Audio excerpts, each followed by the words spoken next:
Hi, welcome back to my channel. I'm Sophie and today I'm going to be telling you about the top 10 horror books that I've read in 2022. So I have written a list in my notebook of the top 10 horror books that I read in 2022, which were also published in 2022. So none of these are old releases. They are all books that were released in 2022. These are all books that I've given 4 or 5 stars. So the first one that I want to talk about is This Is Where We Talk Things Out. This book is an indie published novella. It's about an estranged relationship between a mother and a daughter, and they get together for a weekend in a cabin and things start to spiral and get really weird. So this one, even though it was 90 pages, packed a punch and made me question families. So yeah, I give this one a 5-star because it was so intense and so intriguing, and I loved reading it. I literally read it in the space of like 6 hours. I couldn't put it down, so thoroughly enjoyed this book. And then the next one I want to tell you about is Clown in the Cornfield 2, Friendo Lives. This one is a follow-on from Clown in the Cornfield, and it follows like a killer clown in this small town, YA horror, and I loved it. So of course when the second one came out, I had to pick it up straight away. So I did, and it was a 5-star read. I really enjoyed it. It picks up from the previous storyline and kind of goes into mob mentality and what people can do when they bunch together, and it's proper scary. It was very much something that reminded me of like real life horror, because what these characters were doing is something that could possibly happen in real life. And for me, I really like when authors do that.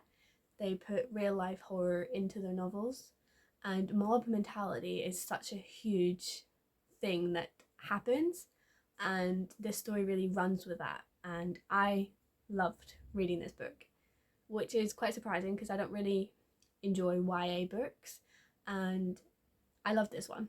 The next book that I want to tell you about is Anybody Home, and this one was terrifying.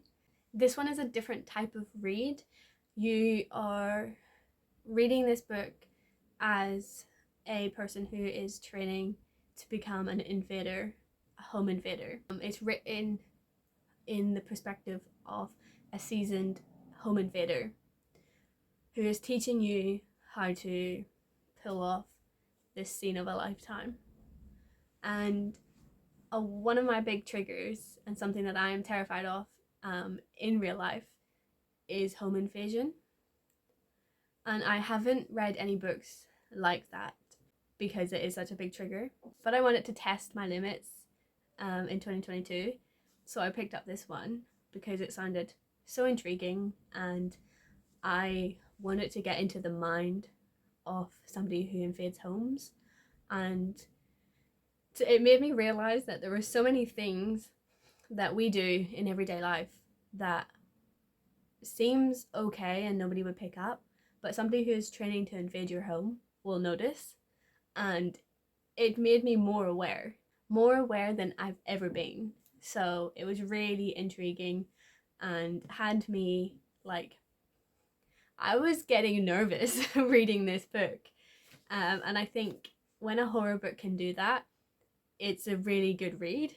And yeah, I loved this book, and I would recommend it to anybody who enjoys a slower burn. This book does take a while to get into. You spend a lot of time in the build-up, which for me was the scary part. And I love that part of the book. But I have seen mixed reviews on people not really enjoying this. But for me, I really loved it, and I would recommend it to anybody who wants to give themselves a scare. Fourth on this list is What Moves the Dead. This book was just a delight to read. It was a short novella. This book is a retelling of the fall of the House of Usher, and this was my favourite Edgar Allan Poe story that I ever read, and I knew I had to pick it up because it was a retelling of one of my favourite short stories by one of my favourite horror authors. It was weird and creepy, very gothic, but yet it was funny at the same time. There is a lot of mushrooms, mushroom talk, and it was pretty creepy, but in the best way possible. Knowing the main storyline of The Fall of the House of Usher, you can kind of tell where the story's going, but it was still so good, and yet T. Kingfisher's own story, which was weird and creepy, and I loved it, so that is why it's on this list. Next up, we have my favourite read of 2022, and that's All the White Spaces. I read this in January, and it was so good. It's a book about isolation and survival, and of course it is a polar horror, and as you know, I hope by now, that I'm obsessed with polar wintry books that pack a punch and have a focus on survival. So when Titan offered to send this book to me, I said yes, picked it up, read it, and absolutely fell in love with it. Next up, we have Your Mind is a Terrible Place. This one was a short novella that I picked up for a readathon during the year, and I think it was my first time reading from Hailey Piper. So yeah, this one was really creepy, short, but it really was like punchy. And this story was just so intriguing, and I had to list it on here. Number 7 on this list is Isolation, and this one was also kindly gifted from Titan, and it is a collection of short stories based on isolation. And as I just said before, I really like stories that have a heavy influence in isolation and how people respond and different things like that. There is a couple of stories within this collection that weren't that great, but there were a few standouts that made me want to put it on this list. So that's why it's here.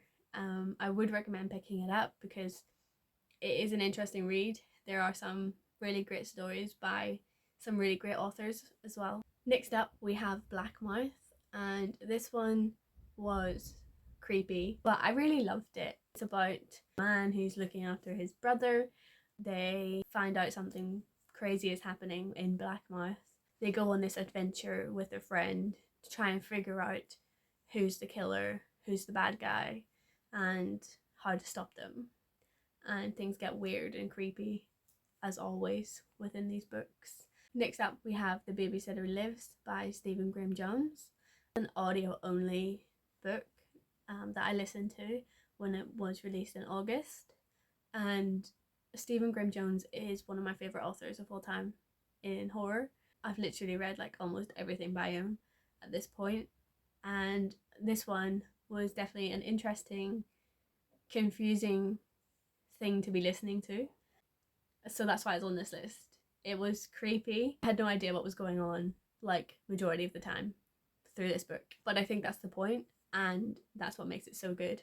So this is about a babysitter who is trying to study for the SATs.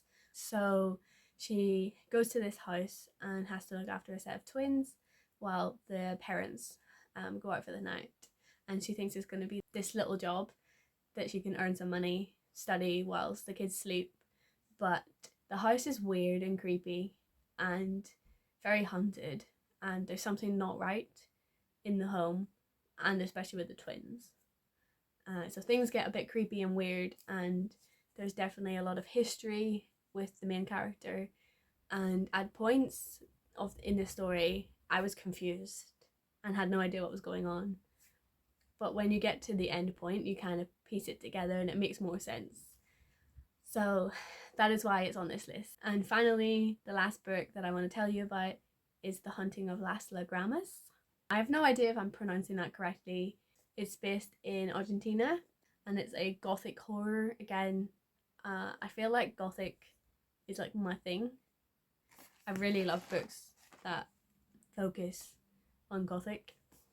So this woman is recruited as a gardener for the house, and she gets told a lot of stuff that she can and can't do, and it gets really weird and creepy because it is an abandoned house and she has to take care of the grounds. But nothing is as it seems in the grounds of this home, this big mansion in the middle of Argentina, and she kind of has to go and unfold the story and discover what the mystery of the home is and figure out what's going on. If you're looking for a gothic, supernatural, weird book, I would say pick this one up because it's a really good read. So those were the top 10 books of 2022. I hope you have enjoyed watching this. Do put these on your list to read if you are looking for some recent 2022 horror releases. These were the best ones that I've read. Thank you so much for watching. Let me know in the comments what is your favourite book that you read in 2022. Come back for more book content, and I'll see you again soon. Bye!